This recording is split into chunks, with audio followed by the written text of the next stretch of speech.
Hello दोस्तों, मैं गौरव कुमार आप लोगों का आपके अपने चैनल एनिमेटेड स्टडी क्लास में स्वागत करता हूं।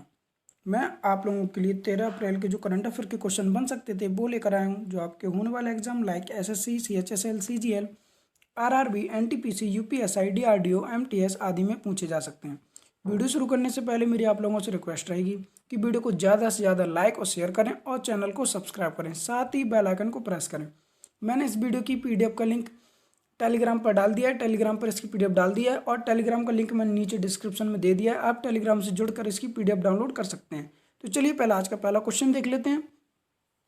हाल ही में नेशनल सेफ मदरहुड डे कब मनाया गया है? तो अभी हाल ही में नेशनल सेफ मदरहुड डे मनाया गया है 11 अप्रैल के लिए। कब मनाया गया है? 11 अप्रैल के लिए। अब यह क्यों मनाया जाता है तो इसके बारे में मैं आप लोगों को जानकारी बता दूं। सबसे पहले बात कर लेते हैं यह मनाया कब से जा रहा है। तो इसे वर्ष 2003 से मनाया जा रहा है। कब से? वर्ष 2003 से मनाया जा रहा है, यानी कि इसकी शुरुआत वर्ष 2003 से की गई है। अब यह मनाया जाता है क्यों है इसकी भी बात कर लेते हैं। तो मातृत्व सुविधाओं, स्तनपान कराने वाली महिलाओं को दी जाने वाली उचित स्वास्थ्य सेवाओं के बारे में जागरूकता पैदा करने के लिए हर वर्ष 11 अप्रैल के लिए यह मनाया जाता है नेशनल सेफ मदरहुड डे। ठीक है, और यह कब से मनाया जा रहा है? तो वर्ष 2003 से। अच्छा, ये मनाया किसकी याद में जा रहा है और क्यों मनाया जाता है? तो इस दिन यानी कि 11 अप्रैल के लिए जो महात्मा गांधी की पत्नी थी जिनका नाम था कस्तूरबा गांधी, उनकी बर्थ एनिवर्सरी होती है, यानी कि जयंती मनाई जाती है कस्तूरबा गांधी की। इसीलिए हर वर्ष 11 अप्रैल को नेशनल सेफ मदरहुड डे मनाया जाता है। ठीक है, अब यहाँ पर कुछ ऑप्शन और भी दिए हैं, जैसे 10 अप्रैल, 5 अप्रैल और 4 अप्रैल। तो बात करते हैं 10 अप्रैल के लिए भी कोई ना कोई सा दिवस मनाया जाता है। तो बात कर लेते हैं 10 अप्रैल के लिए कौन सा दिवस मनाया जाता है। तो 10 अप्रैल के लिए मनाया जाता है विश्व होम्योपैथी डे। क्या है? विश्व होम्योपैथी दिवस। ठीक है, और 5 अप्रैल के लिए मनाया जाता है राष्ट्रीय समुद्री दिवस, और 4 अप्रैल के लिए मनाया जाता है अंतर्राष्ट्रीय खाद्यान्न दिवस। उम्मीद है आप लोग अच्छे से इतने सारे पॉइंट समझे होंगे। और यह कब से मनाया जा रहा है? 2003 से। हर वर्ष कब मनाया जाता है? 11 अप्रैल के लिए। उम्मीद है आप लोग क्वेश्चन समझ गए होंगे। आगे बढ़ते हैं। हाल ही में भारत ने किस देश को एयर बबल समझौते में शामिल किया है? तो अभी हाल ही में जो अपना देश भारत है, इसने श्रीलंका के लिए एयर बबल समझौते में शामिल किया है। ठीक है, अब यहाँ पर बात आती है एयर बबल समझौता क्या है। इसके तहत क्या होता है, जितनी भी स्वास्थ्य सेवा से संबंधित जानकारियाँ हैं यानी कि समझौते हैं, वो इसके तहत किए जाते हैं। अब भारत जितनी भी स्वास्थ्य संबंधी समझौते हैं वो कर सकेगा श्रीलंका से। ठीक है, अब श्रीलंका को किया तो श्रीलंका को पहले मैप में देख लेते हैं। ये वाला जो पार्ट दिख रहा है यही श्रीलंका है। क्या है? श्रीलंका। बात करते हैं श्रीलंका की। इसकी राजधानी दो हैं, एक है महिला जयवर्धनेपुरम। क्या है? महिला जयवर्धनेपुरम कोट्टे, और दूसरी है कोलंबो। कौन सी है? कोलंबो। ठीक है, बात करते हैं यहाँ के प्रधानमंत्री की। तो यहाँ के प्रधानमंत्री कौन है? महिंद्रा राजपक्षे। और राष्ट्रपति कौन है? इन्हीं के भाई हैं गोटबाया राजपक्षे। कौन है?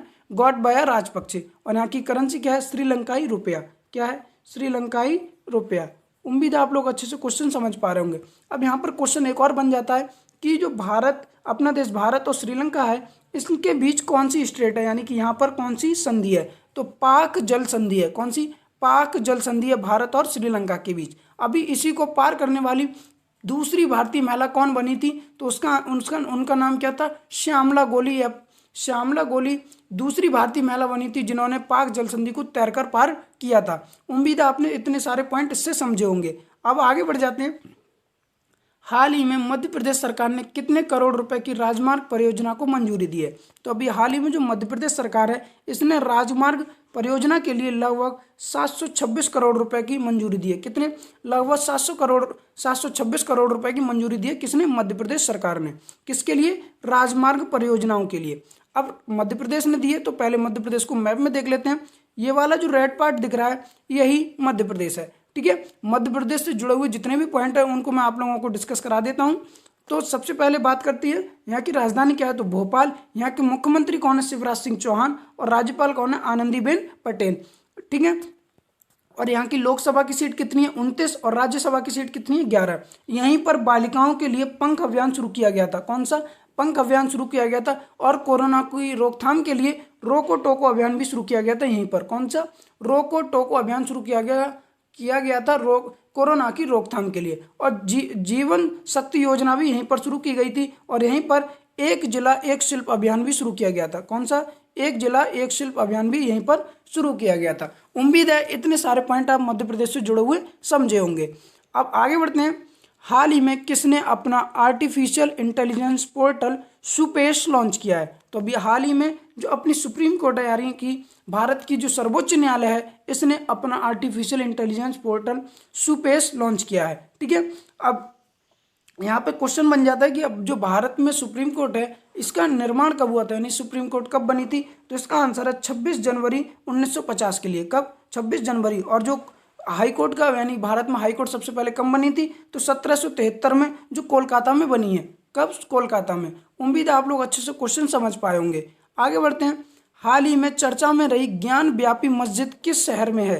तो अभी हाल ही में जो ज्ञान व्यापी मस्जिद है, यह है वाराणसी में, यानी कि उत्तर प्रदेश के वाराणसी जो शहर है वहाँ पर है। अब ये चर्चा में क्यों रही थी, यहाँ पर क्वेश्चन बन जाता है। तो जिस प्रकार से अयोध्या का मामला जो मंदिर और मस्जिद के लिए लेकर था, उसी प्रकार से जो ज्ञान व्यापी मस्जिद है यह भी बनारस में है, और इसका भी मुद्दा जिस प्रकार से अयोध्या वाला था राम मंदिर के लिए, उसी प्रकार से जो ज्ञान व्यापी मस्जिद है यह भी मुद्दा बनारस में मंदिर और मस्जिद का है। ठीक है, अब ये उत्तर प्रदेश में है। उम्मीद है आप लोग अच्छे से क्वेश्चन समझ पाए होंगे। आगे बढ़ते हैं। हाल ही में किस राज्य सरकार ने दिव्यांगों के लिए 50 किलोमीटर निःशुल्क यात्रा करने की घोषणा की है? तो अभी हाल ही में जो बिहार राज्य सरकार है, इसने जो दिव्यांग लोग हैं उनके लिए 50 किलोमीटर तक की यात्रा निःशुल्क करने की घोषणा की है। साथ ही यह भी कहा गया है अगर कोई दिव्यांग 50 किलोमीटर से अधिक की यात्रा करेगा तो उस पर जितना भी किराया जाएगा उसका 50% लगेगा। यानी कि अगर कोई व्यक्ति जो दिव्यांग है वो 50 किलोमीटर से अधिक की यात्रा कर रहा है और वह जितनी भी अधिक की यात्रा कर रहा है उस पर केवल 50% का ही शुल्क लगेगा, और 50 किलोमीटर तक की यात्रा पर कोई शुल्क नहीं लगेगा। ऐसा बिहार सरकार का कहना है। ऐसी घोषणा की है बिहार सरकार ने।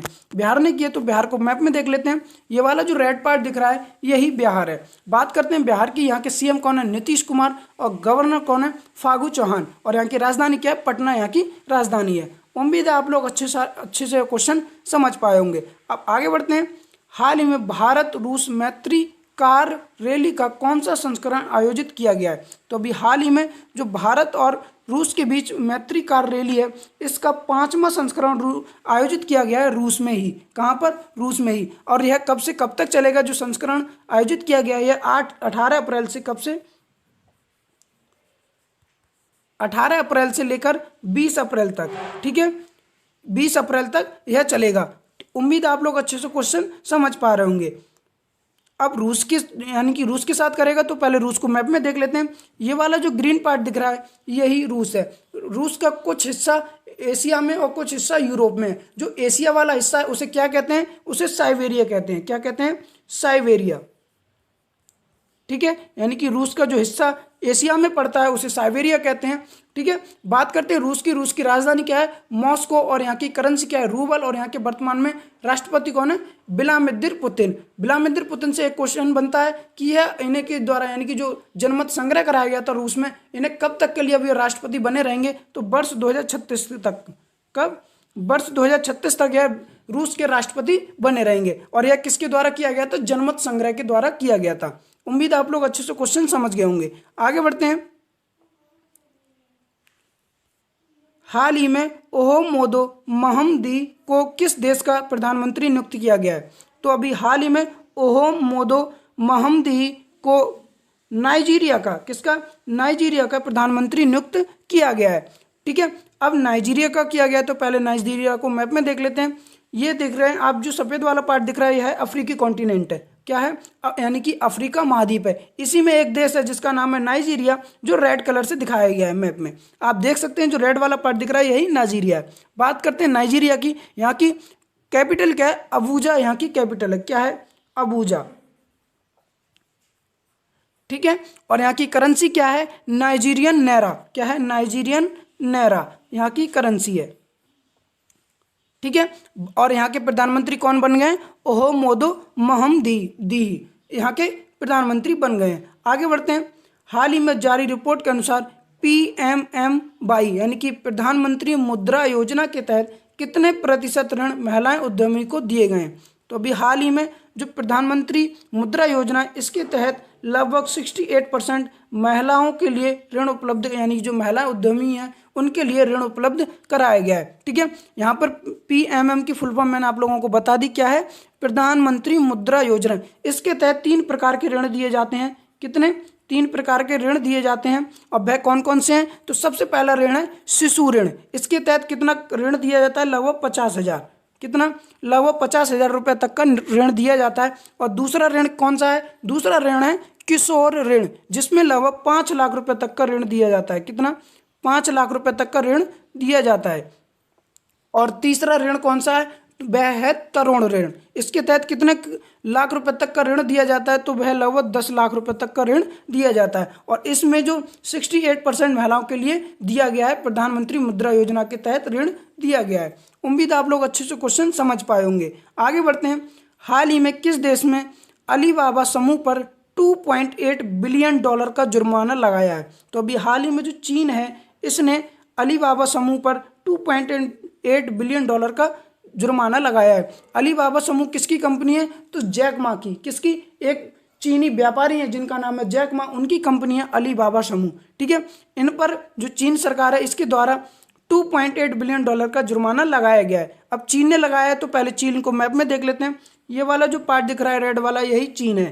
क्या कौन है? चीन। बात करते हैं चीन की। इसकी राजधानी क्या है? बीजिंग। और यहाँ के राष्ट्रपति कौन है? Xi Jinping. और यहाँ की करेंसी क्या है? युआन यहाँ की करेंसी है। ठीक है, अभी मैंने आप लोगों के लिए कल इससे चीन से जुड़ा हुआ एक और क्वेश्चन कराया था। वह क्या था? जो अमेरिका है, इसने चीन की लगभग 7 कंपनियों पर, यानी कि जो कंप्यूटर निर्माता कंपनी है, उन पर लगभग 7 कंपनियों पर प्रतिबंध लगाया था।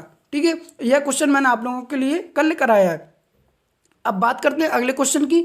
हाल ही में दुनिया का पहला माइक्रो सेंसर आधारित विस्फोटक ट्रेस डिटेक्टर किसने लॉन्च किया है? तो अभी हाल ही में जो अपने शिक्षा मंत्री हैं, इनके द्वारा रमेश पोखरियाल निशंक, कौन? रमेश पोखरियाल निशंक जो शिक्षा मंत्री हैं, इनके द्वारा दुनिया का पहला माइक्रो सेंसर आधारित विस्फोटक ट्रेस डिटेक्टर लॉन्च किया गया है। ये जो माइक्रो सेंसर आधारित विस्फोटक ट्रेस डिटेक्टर है, यह करता क्या है? तो यह छोटे से छोटे, यानी कि मान लीजिए किसी जगह पर बहुत ही कम मात्रा में भी अगर विस्फोटक पदार्थ रखा है, तो वह उसकी भी जांच कर लेगा और मात्र 10 सेकंड के अंदर चेक कर लेगा कि वह विस्फोटक पदार्थ है या नहीं है। कितने? 10 सेकंड के अंदर। और ऐसा भारत, यानी कि दुनिया का पहला यह माइक्रो सेंसर आधारित विस्फोटक ट्रेस डिटेक्टर है, जिसे अपने देश के प्रधान, यानी कि जो रक्षा मंत्री हैं रमेश पोखरियाल निशंक, इनके द्वारा लॉन्च किया गया है। उम्मीद है आप लोग इतने सारे क्वेश्चन अच्छे से समझ पाए होंगे। अब पिछले वीडियो के सवाल का आंसर देख लेते हैं। हाल ही में किस अरब देश में पहली बार किसी महिला को अंतरिक्ष यात्री के रूप में चुना गया है? तो इसका आंसर क्या था? इसका आंसर था UAE। क्या था? UAE को। ठीक है, अब आज का सवाल देख लेते हैं। हाल ही में जारी रिपोर्ट के अनुसार PMMY के तहत कितने प्रतिशत ऋण महिला उद्यमी को दिए गए हैं? इसका जवाब आप लोग मुझे कमेंट बॉक्स में दे सकते हैं। मेरा आप लोगों से एक बार फिर से निवेदन रहेगा कि वीडियो को लाइक व शेयर करें और चैनल को सब्सक्राइब करें, साथ ही बेल आइकन को प्रेस करें। Thank you.